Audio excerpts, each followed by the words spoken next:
A very good morning to one and all present over here. Today, we all have gathered here to do a Shri Ganesha to our very new, innovative, and fresh concept of Manthan, a discussion forum, which was introduced to all of us recently by our respected principal ma'am, architect Rajeshwari Jagtap ma'am, on the occasion of completion of 25 years of Pravara Rural College of Architecture, Loni. Manthan is a platform where every student can get an opportunity to share or explain more about their experiences and the works they have done in their academic year.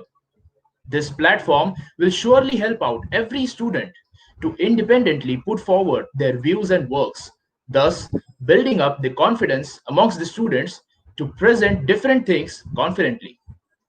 Today, being the second session of Manthan, we have with us our principal ma'am, architect Rajeshwari Jagtap ma'am, and we also have some of our speakers for today's second session of Manthan. We have with us Miss Akshaya Bikaji Anap from 5th year BArc, Miss Pragati Subhash Auti from 5th year BArc, and Mr. Nikhil Vikhe sir to enlighten all of us with their amazing concepts. Also, I would like to mention that Manthan, the discussion forum, is open for all. Let it be students, let it be academicians, and let it be even professionals. The forum will discuss topics related to architecture, history, art, culture, heritage, sustainability, management, and many more. I request everyone to please take a note of this that Manthan will be organized on first and third Wednesday of every month between 10:30 to 11:30 on our official YouTube channel named Pravara Rural College of Architecture. So if you guys are interested in presenting your research, case study, site visit, or any of the other activity, you can mail on the mail ID mentioned in the screen. So, moving further in today's session, at the very first, we have with us Ms. Pragati Subhash Auti from 5th year BArc, who is a student of Pravara Rural College of Architecture itself. Currently, she is doing her internship at Sacred Groves, Auroville, Tamil Nadu. Her active participation in various competitions, camps, and events truly makes her even more dynamic student. Back in the year 2015-16, she participated in a 2 days workshop on Eternal Principles of Architecture by architect Pramod Beri sir.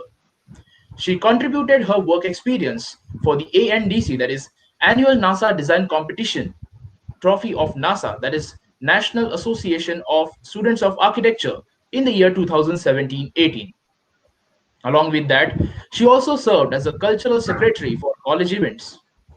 She even has a memorable experience of being a class representative in college for 4 years. She even participated and won in various fun events and days like Mismatch Day Ramp Walk, Horror Day Ramp Walk, and Cartoon Day Ramp Walk conducted in the college. Her active participation found the way towards an international essay writing competition in this year itself, which was organized by the Council of Architecture. Most inspiring fact about her for all of us is that some of her research papers have been successfully presented and published in various conferences of renowned architecture colleges. Her research paper titled Sustainable Development Parameters of Landscape in Campus Planning is presented and published in Regional Students Conference at D.Y. Patil School of Architecture, Charori BK, Pune in the year 2018-19.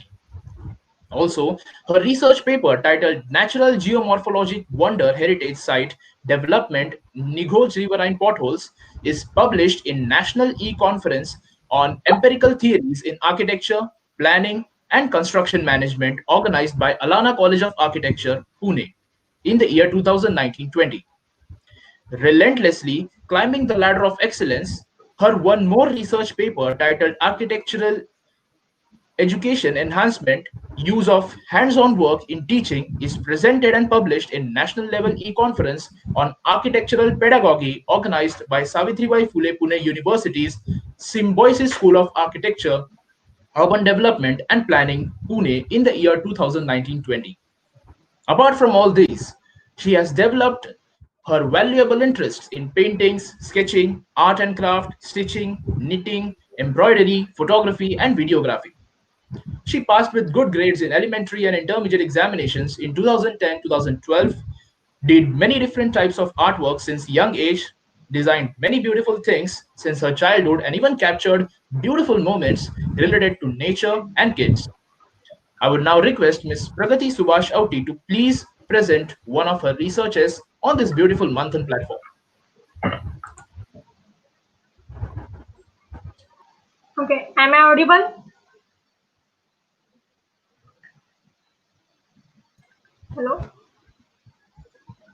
Yes, you are audible. Hello?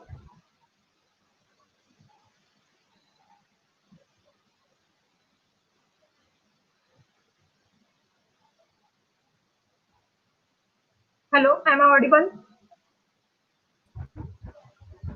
Yes, you are audible. You can start it. Okay, sir. Am I audible? Yes, you are audible, Pragati. You can start with the presentation. Okay, good morning everyone. Thanks Anuj for introducing me. It's my pleasure to discuss my paper at Manthan Discussion Forum.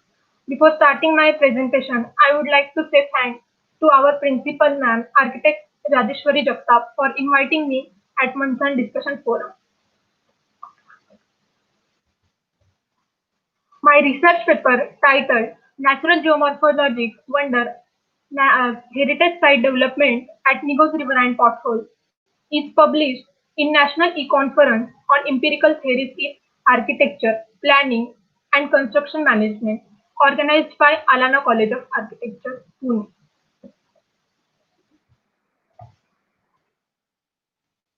Introduction. Nighoj Riverine potholes are lesser known natural wonder in India. As well, those potholes are largest in Asia according to the geologist. Locally, it's called as Ranjan Khalge.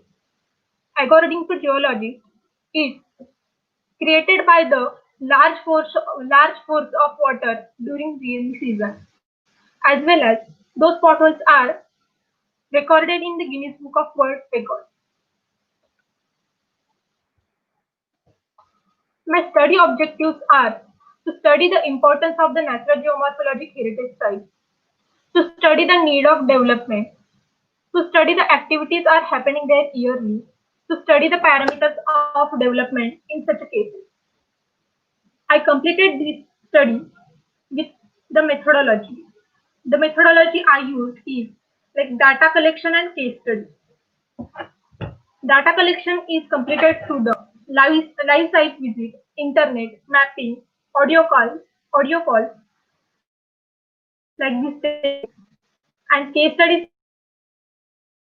and second one is internet case study. Live case study is done through observation and interview. Site context. Nighoj is a village in Ahmednagar district, Maharashtra. It is about 90 kilometers away from Pune. The potholes are 1.5 kilometers away from the main village. Those potholes are created on the basin of Kukdi River, which is on the boundary of two districts. One is Ahmednagar and other one is Pune. You can see in the image here, the main temple is present in the village as well as two temples are present on the two districts on side of the river basin.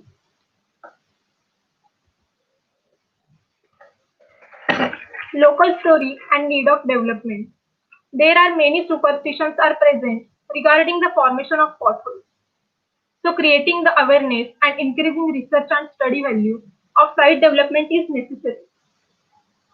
So parameters of development. You can see in the site sketch here. I showed 500 meters. Considering the natural value of monument, there is need of do development away from 500 meters to avoid the litter and conserve the site. Yearly activity schedule. There is large number of visitors are comes during the festival time and researchers, students comes in whole year anytime. You can see in the pie chart the percentage of visitors. Tourists are 35%, dieties are 30%, researchers are 25%, and other people are 10%. As well as there are many good places near to the Nighoj River and Potholes, like Padali Darya, Dukeshwar Cave, Shahjapur Windmill, Mandole, Ralegan Siddhi, Morachi Chintu.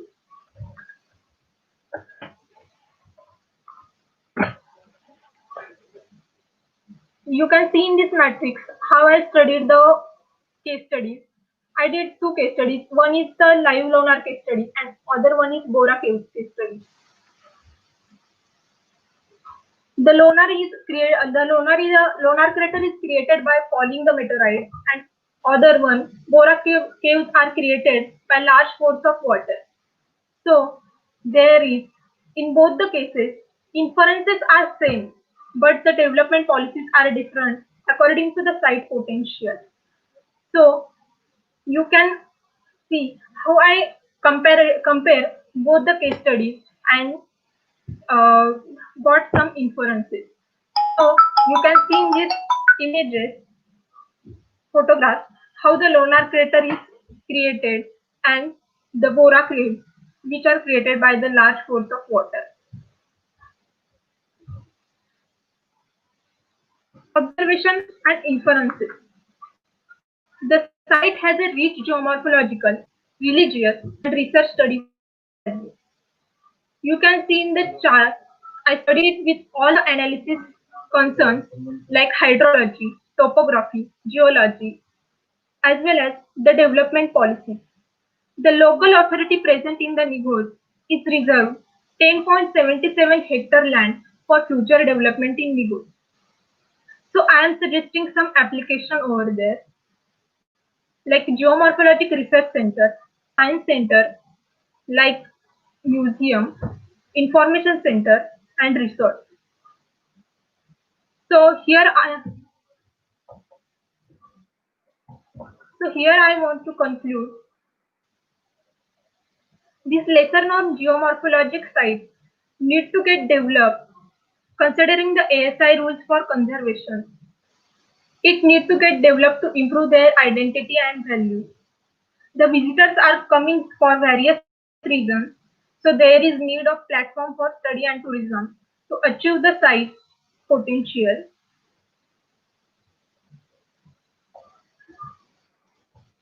Here are some references which I used to complete my study.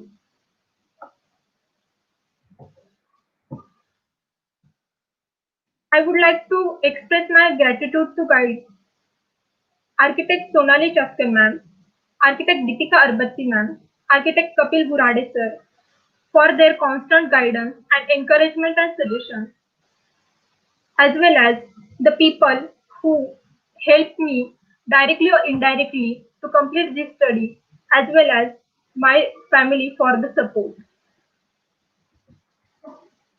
See, speaker's note. So I think the natural geomorphological heritages of the world are necessary to be conserved and maintained. When researchers, scientists, visitors, and students are visit to places like these, there is necessity of development. Developments like research center, museums like a science center, social awareness showing museums, and resorts are needful. If there is any question regarding the research, hello.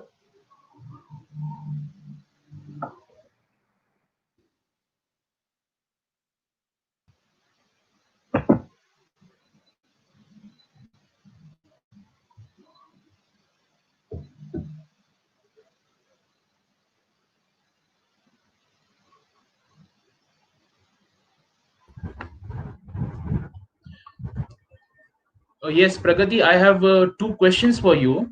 The first question of mine is, what suggestions would you like to give if someone wants to start with any research? Like, how do you came up with this research? Okay, it's really a good question. Same questions is asking me my junior for come up with their research stress.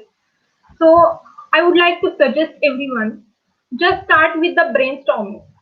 Whatever I suggest my guide, do a brainstorming. Just start with your own theme. Like whatever you want to do, just write down the theme and then start to thinking around it and write down the allied things about that theme.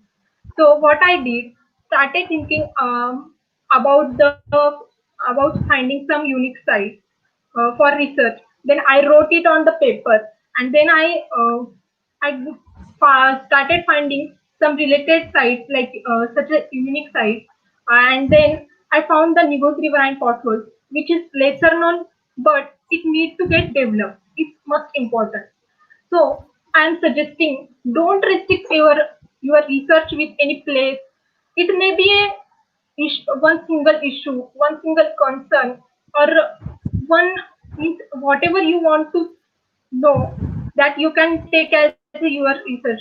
It's not necessary to take a place or a site which is need to be get developed or like you can take a single issue also for your research. So this is my suggestion for all. Okay, my second question for you is why have you chosen this site for your research? Okay, as I told you in previous answer, site is a unique, and I want to do some unique uh, research site. Means I want to choose the unique site for the research. So, as a part of our academic year, fourth year, I choose the Nighoj Riverrine potholes for my research. It's a biggest riverine pothole, uh, and it's recorded in the it's recorded in the Guinness Book of World Records, and those are the biggest geomorphological potholes are in Asia.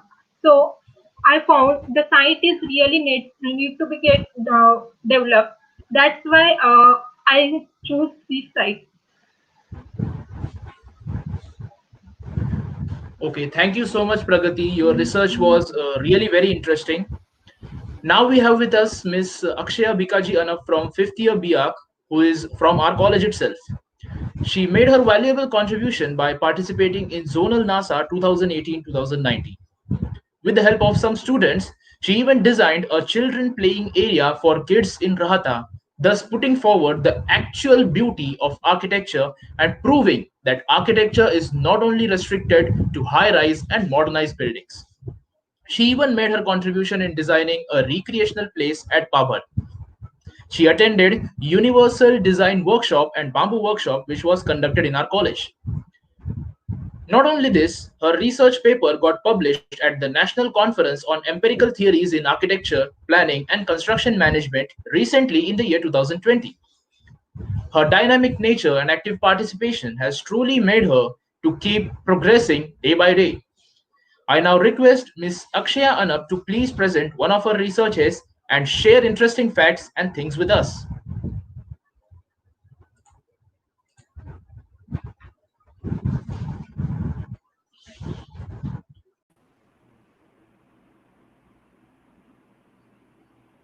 Thanks, Anuj, for introducing me. Good morning, everyone.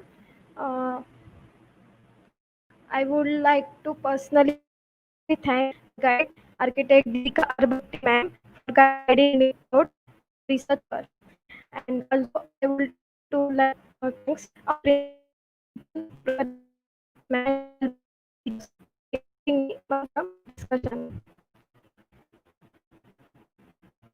My research topic is recreational place.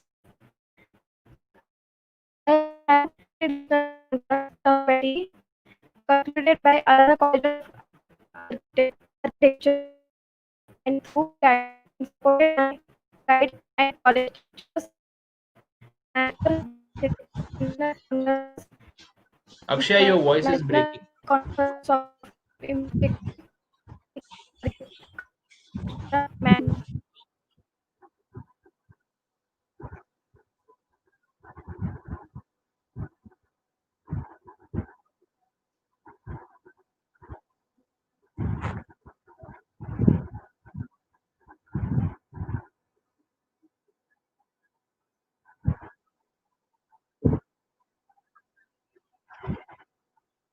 I think there's a network issue for Akshaya.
Okay, I think there is some technical problem for Akshaya. We'll move forward with Mr. Nikhil Vikhe sir, who is currently an assistant professor at Pravara Rural College of Architecture, Loni. Sir completed his SSC and HSC studies from Pravara Public School, Pravara Nagar, in the year 2004 and 2006, respectively. Further, he done his bachelor's in civil engineering from Amrut Vahini College of Engineering, Sangamner, and later done his master's in structural engineering from Pravara Rural College of Engineering, Loni. Sir has even served as a former assistant professor at Sri Sai Baba Institute of Engineering, Research and Allied Sciences, Rahata. He has also served as the head of civil engineering department for a time span of 5 years, that is from 2013 to 2018. He has an outstanding teaching experience of 7 years. Apart from this, he loves reading different books and playing cricket, thus depicting the importance of physical health. Having such a vast teaching experience, I hereby request Mr. Nikhil Vikhe sir to please enlighten us with an interesting topic on account of today's Manthan discussion forum.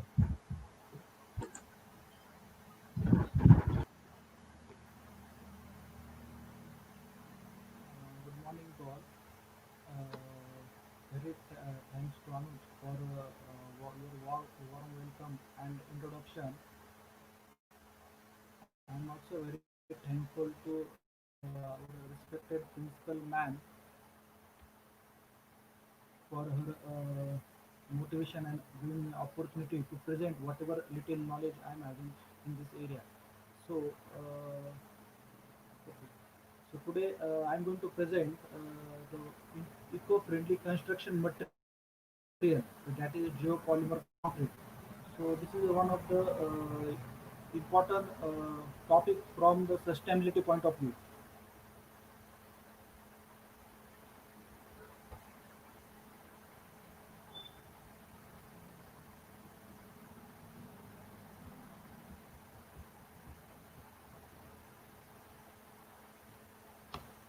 So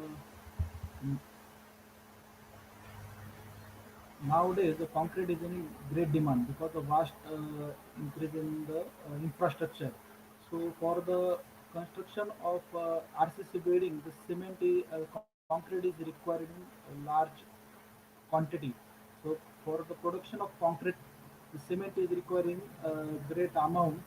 So for the production of cement, we require 1.5 times more raw material for production of 1 ton of cement. So the cement production is intensive process, large intensive process, which requires tremendous amount of fossil fuel and limestone, and it emits the large quantity of carbon dioxide in atmosphere, which is responsible for the greenhouse gases. So in order to address this environmental effect and to keep for the sustainability point of view, we required to go for alternative material. So present solution is the geopolymer concrete. So in geopolymer concrete, uh, what is the geopolymer concrete? Geopolymer concrete is a concrete in which the industrial byproduct is used as a fly ash as a byproduct. In that fly ash, the silica and alumina component is activated by using alkaline solution. So the geopolymer concrete was first invented by the French professor David Witts in 1978. So in geopolymer concrete, it is inorganic chain is formed. So which is a very important from durability point of view. So it possesses the minimum use of raw material, and it is having a great advantages from its physical property point of view. So what materials are required for the GPC? In short, geopolymer concrete we are called as the GPC. So it is a it is a combination of fine aggregate, coarse aggregate. Both we can use locally available material. Coarse aggregate may be of 20 mm or 12.5 mm as per the mixed proportion point of view. Next, fly ash, which is rich in silica and alumina. The fly should be the closest one. And next is the alkaline solution. So the sodium hydroxide and the sodium silicate. So these are the primary material which we require for the production of the geopolymer concrete. So in this, what is done? The silica and alumina atoms in source material. Here the source material is fly ash, which is the industrial byproduct, and which is the process one. So source material is activated by using the alkaline solutions. So here the alkaline solutions are the sodium hydroxide and sodium silicate, so which are mixed in proper proportion. And after the 24 hour of its mixing, this solution is added in the aggregates, fine and coarse aggregate. So it Sir, can reacts you with please the enter the presentation mode?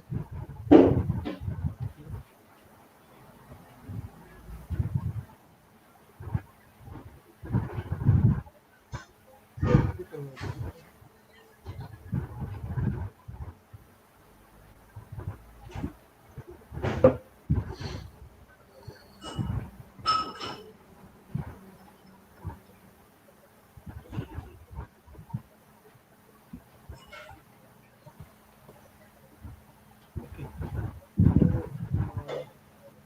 So for the production of cement, we require the large quantity of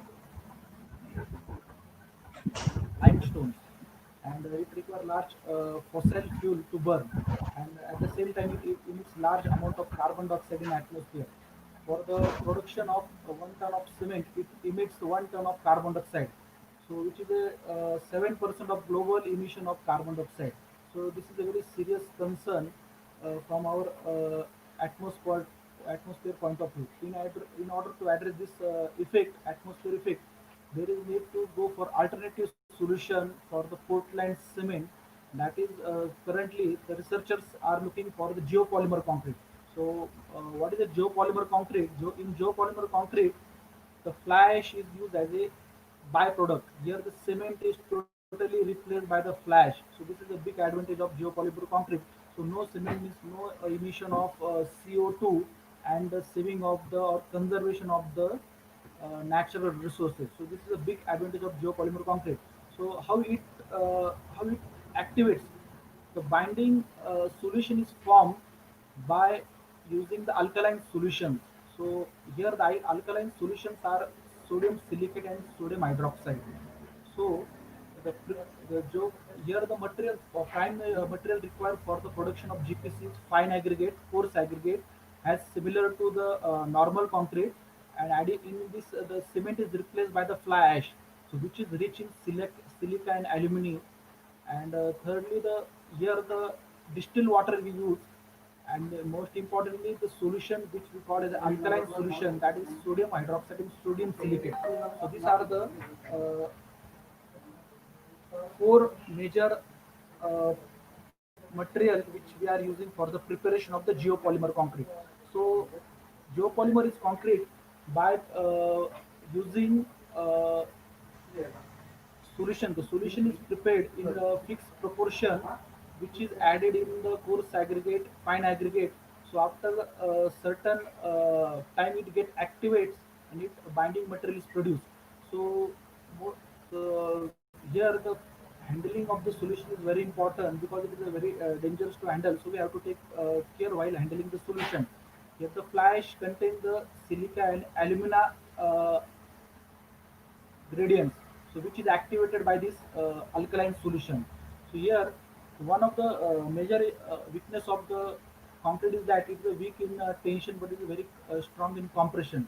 So this weakness is overcome by using the conventional rod reinforcement and by some extent by the inclusion of sufficient amount of fibers. So fiber may be the natural fiber, steel fibers, uh, any kind of fiber which is having different shapes, so that fiber helps to increase its flexural resistance. So here scope for research in geopolymer concrete is by use of the steel fibers. Next, the properties of the geopolymer concrete. So it is having high compressive strength. As per the research, its strength, it is the rate of gain of strength is faster than the normal concrete because here the curing is carried by the temperature curing instead of the water curing. In normal concrete, we are curing our concrete with the help of water, but here the temperature is given to the concrete element to cure it fastly. So rate of gain of strength is faster. Next is having the high tensile strength as compared to the normal concrete. Next is the rapid, as I explained earlier, it gains the strength rapidly as compared to the normal concrete because here a temperature curing is given. Next it is a low shrinkage property. So this shrinkage plays very important role when the mass concreting is to be carried out. Here the shrinkage, no shrinkage means there is no chance of development of micro cracks. Next it sets at room temperature, means it is an ambient temperature at nowadays the atmospheric temperature we observe that it goes beyond the 35 degrees Celsius. So in that temperature it sets. Next it is having as it is inorganic product, it's the polymerization process, so its chemical resistance is greater, so which is very helpful during the marine environment, which is very aggressive for the sulfate. So for this making the severe pipes, so this product is very important. Next is the high resistance to heat, as it is cured at the temperature. So heat is very important in case of geopolymer concrete. So here the curing is carried by the oven curing and the steam curing. Next, its application. So generally, it is mostly it is used for the pavement. So low thickness pavement, which requirement for it, it should be not permeable. So nowadays, this geopolymer concrete is used. Next, now water tank of the low capacity is used. Boat ramps, precast bridge decks, precast beams. The major advantage of geopolymer concrete is in the industry of precast industry, where the all the things are carried out at the control conditions and the temperature is given at the control conditions. Generally, for the ideal temperature requirement is what at the oven point of view is the 90 degree, 80 to 90 degrees Celsius for the in the precast industry. Next, its advantage, it sets at room temperature. Next, it is a non-toxic. It do not bleed at all. Normal concrete have the tendency to bleed. So due to that, its strength get reduces. Next, its long working life before stiffening, as compared to the normal concretes, its durability property is greater than the OPC concrete. So this is a major advantage. Next, impermeable. So there is no, so that is why it is mostly preferred for the water tanks, road pavements. Next is the high resistance to the heat and it resists all inorganic solvents. Mostly it is useful in the chemical industries where there is aggressive components, sulfate, sulfur. So for that it is very helpful. Next is a high compressive strength. So compressive strength is a very important property of concrete structure. So it resists high compressive strength as compared to the OPC. Next, it is having some limitations. Here we require to get the fly ash, which is the major byproduct for our the preparation of the geopolymer concrete from the power plant. Normally, large quantity of fly ash is available in the thermal power plant. So that fly ash we have to process. We have to get that fly ash from the plant to our required site. Next, these alkaline solutions are quite costly as because they are available in the limited. Next is the safety risk associated with the high alkalinity of the activating solution. So earlier I told the here the handling of the solution require very carefulness. Gloves should be wear during the preparation of solution. Next is the practical difficulty in applying steam curing high temperature curing process. So here steam curing, it is impractical from the site condition of control presently, but where the temperature is in normally higher than the normal conditions, here this difficulties can be removed. Next to the considerable, because here the research is going on. It is not implemented fully. Still, it is in research, so it will take time. Next, most important conclusion here we can draw from this study that geopolymer concrete is a promising construction material due to its low carbon dioxide emission. So this is a very important over here. The carbon dioxide is the major responsible for the greenhouse gases emission. So to control the temperature of our Earth, the carbon dioxide should be should be reduced. So here geopolymer concrete help here to reduce the carbon dioxide emission.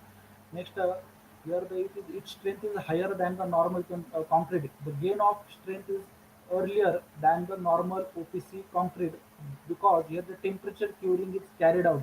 Major difference of the OPC and the GPC concrete curing is that in GPC we are curing by the temperature, and OPC we are curing by the water. Low creep and shrinkage, acid resistance, fire resistance make it better in uses than OPC. Next, it's have widespread application in precast industries due to its high production in short duration, less breakage during transportation. Majorly precast sleeper railway sleepers for that GPC concrete is preferred. Next, there is a larger scope in research in this field. So so here we need for study. Here there is a scope for its research. Why we are studying the geopolymer? Because to find the alternative for the OPC, which is more energy intensive substance. Next, to reduce the carbon dioxide emission, to produce eco-friendly concrete. Next, to develop cost-efficient product, and to provide high strength concrete than the OPC. So these are the references. Thank you. So this was from my side. If there any question, you can ask. Yes. Yes, sir. I have two questions for you. The first question of mine is, what is the curing process for geopolymer concrete? Yes. The curing here. The curing means what? Here the reaction of the products. Which are the major products over here? Silica and alumina in the fly ash. So here to activate that product, the temperature plays very important role over here. So temperature curing is carried out for the GPC concrete. That temperature is given in the precast industry or lab with the help of the steam curing or the own curing. And in case of the OPC, as usual normal water curing is carried out. So this is the difference between the OPC and GPC. Temperature curing is given for the GPC concrete. Yes. Next question. My second question for you, sir, is what are the practical applications of geopolymer concrete? Yes, this is a very important concept point of from GPC point of view, geopolymer concrete point of view. So currently, many people are getting aware about the GPC. Nowadays, many people in locality they have casted their slab with the help of GPC concrete. So there is the start of implementing this concrete now. This practice. So people are not habitual. There is a lack of knowledge regarding the GPC concrete. So now mostly it is used in the precast industries, where the products are cast in short time and the rate of gain of strength is faster. So the precast industries such as sleepers, silos, water tanks, over there the GPC mostly preferred.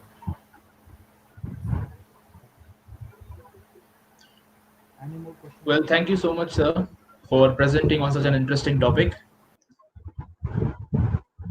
I now request Ms. Akshaya Anap to please present her research topic.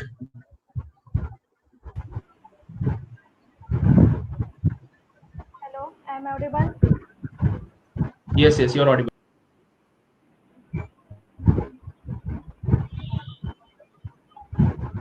Hello, Anuj. Yes, yes, you're audible. You can go on with the presentation. Thanks, Anuj, for introducing me.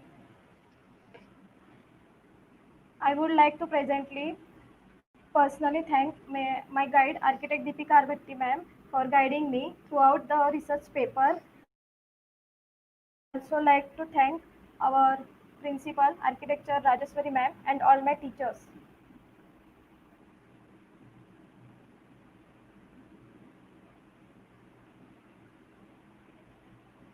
I have participated in National Conference 2020, conducted by Alana College of Architecture, Pune.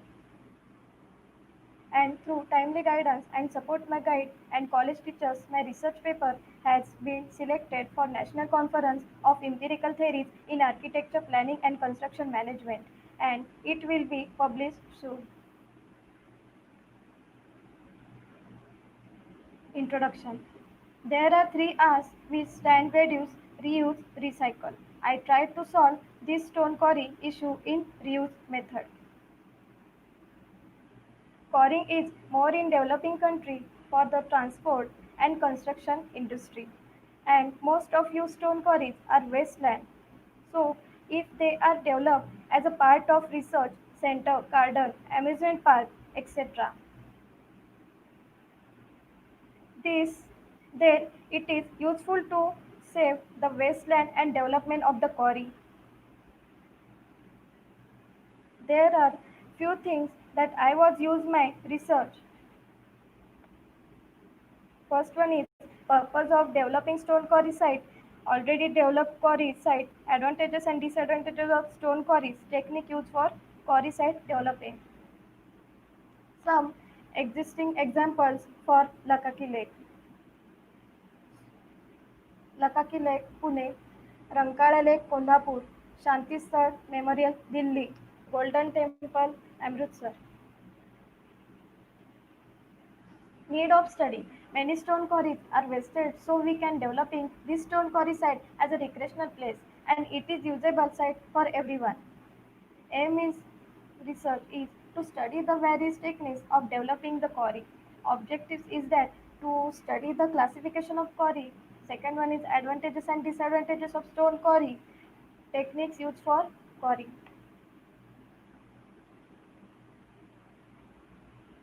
Value of value of stone quarries. At time when environmental parameters were not given such high importance as they are today, and when resources for building and manufacturing were in grand demand. Still active today, their permission will be reviewed and updated. Quarries are hidden using landscaping, big leaf trees are planted to hide machinery and quarries. Old machines, when their life is over, are replaced by new. Methodology. The methodology is followed by two ways. First one is primary data, second secondary data. In primary data, case study method, interview, observation method, article. In secondary data, literature, books, research paper, and last one is what techniques applied on quarry site. Case study of Lakaki Lake. Model Colony Lake, also known as Lakaki Lake, is a 6-acre abandoned quarry site nearly a century old, and it is designed by architect Ravindra Bhan. Residential recall that the stones from the quarry were used to building the Ferguson College of in same area. The Lakaki Lake derived its name from the residential of famous industrialized uh, In the vicinity named Lakaki for years, the Lakaki has been tranquil retreat of migratory birds, buffaloes, fishermen, and nature lovers. Interview conducted on case study. Inference from interview is a majority people knows about it, but some people doesn't know it. Section of Lakaki Lake. Techniques used in developing stone quarry is first one is excavation and backfill, stone drilling and cutting, pitching of stone. Observation and context. I have some parameters from case study. First one is surrounding, second material techniques, uh, use of existing tone, sitting area, vegetation. Images of Lakaki Lake case study. First one is Lakaki Lake. Second image show Lakaki Lake model colony. Walk. Third one is walkway around Lakaki Lake. Fourth one is walkway around Lakaki Lake. Inference. Peaceful place with accommodation of people surrounding it. It is developed from stone quarry to recreational place. So people visit there and to happiness from it. It is not only lake but also landscape and sitting area, which make enthusiastic and attractive. Application of stone quarries. Micro level. First one is building decorative purpose. Second one is use of lime burning. Third one is in concrete coated with bitumen to make asphalt or use dry as a bulk fill in the construction. Micro level. Stone was transported from a quarry is to visualizing and delighting the boundaries of ancient quarry. Many of these lakes are clear and deep, creating a safe swimming environment for people and some aquatic animals and birds. I came to the conclusion that the site can be developed with creating parameters such as architecture elements, landscape, amusement park, research center. Various techniques of sustainability can be used for various activities like a blasting rock, drilling of quarry. Depending on the location of quarry and surrounding cities would decide the typology of building. Following diagrams are shown a following diagram shows first one is a stone quarry, second one excavation of stone quarry, then developing stone quarry, then developing stone quarry site. Reference from internet, some research paper like economic importance of stone quarry in rural development and its environment. Second one is landscape planning, possibilities for quarries, sand and gravel quarry, Sophie region and Bulgaria. Acknowledgement. This research would not have been completed without the support and contribution of my principal teachers and institution. I am indebted to everyone and want to be extend my special thanks. First, I would like to thank my professor architect Deepika Arbatti from her selfless efforts and the professional guidance. Speaker's note: the potential new uses for these expanses of land included sites for research and education, aquaculture, recreational activities, storage, industry and housing. Rapid growth and construction activity to meet the modern requirements of increasing population and housing and infrastructure development needs of the society. Environmental impacts of stone quarry and conservation and reclamation within the context of environment. Thank you. Okay, Akshaya, I have two questions for you related to your research topic. The first one is why did you select this topic for your research? Yes, Anu. Today, many of the quarries are used as dumping ground and cattle shed. As an architect, I have solution these places are are barrel land. They can be reused as recreational place such as park, amusement park, etc. Next question. My second question to you is what is the scope for developing the stone quarries? There are many stone quarries which is a form of waste and is not useful for any other purposes. So it is well as commercial places, and it will be create economic income and huge employment opportunities, also supported for tourism. Okay, thank you so much, Akshaya, for presenting your amazing research. Even this topic was truly very much interesting and unique as well. I now request our principal ma'am, architect Rajeshwari Jagtap ma'am, to please speak a few words regarding this Manthan session.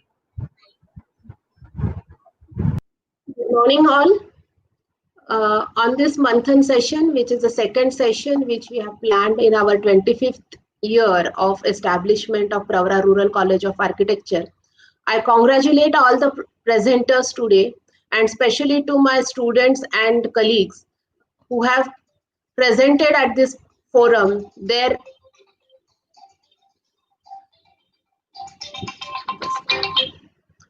who has presented their research on this forum. It is amazing to know that students are doing such a great work, such an inspiring work in their academics, and it really needs a due consideration as well as due platform for expressing it at a correct level.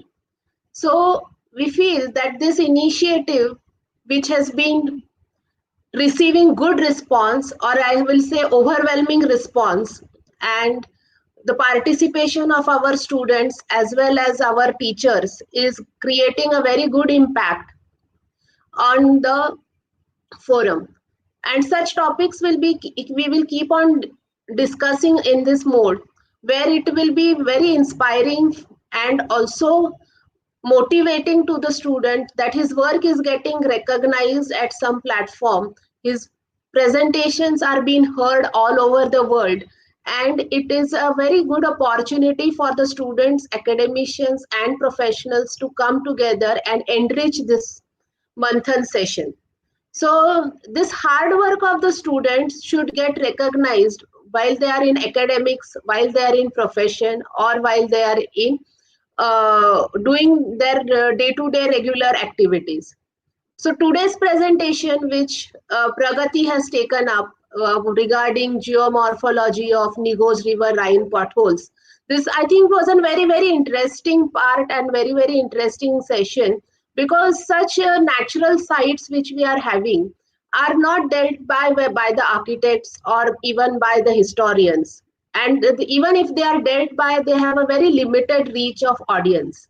So Pragati has got this to the forum, and maybe she can take it up as a more discussion topic in her future endeavors.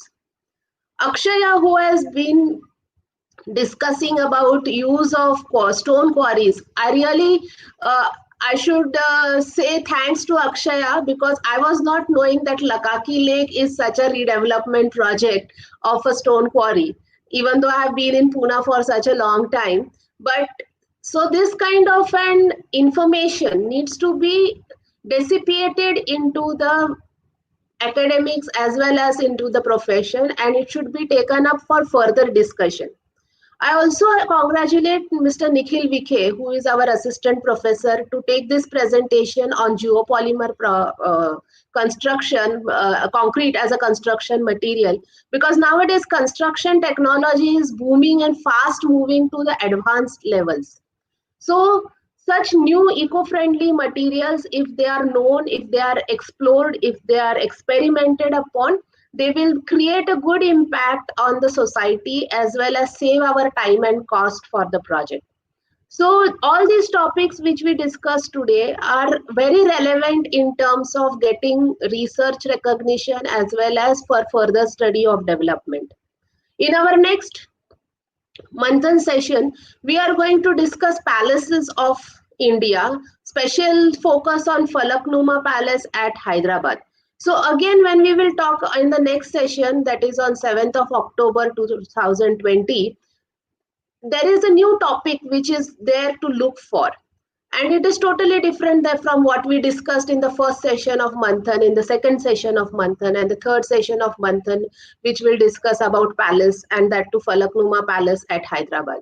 So we are getting so much of overwhelming response, and I again appeal to all the students of architecture, all the students of art, history, sculpture, painting, culture, to come up with their proposals or come up with their presentations and idea sharing with us, so that this platform is enriched and we create a very conducive atmosphere for creating a forum for dissemination of information and knowledge. This is a knowledge sharing platform, and I heartily congratulate all the participants today and hope more participation from all the students, faculties, and the professional architects. Thank you. Thank you all.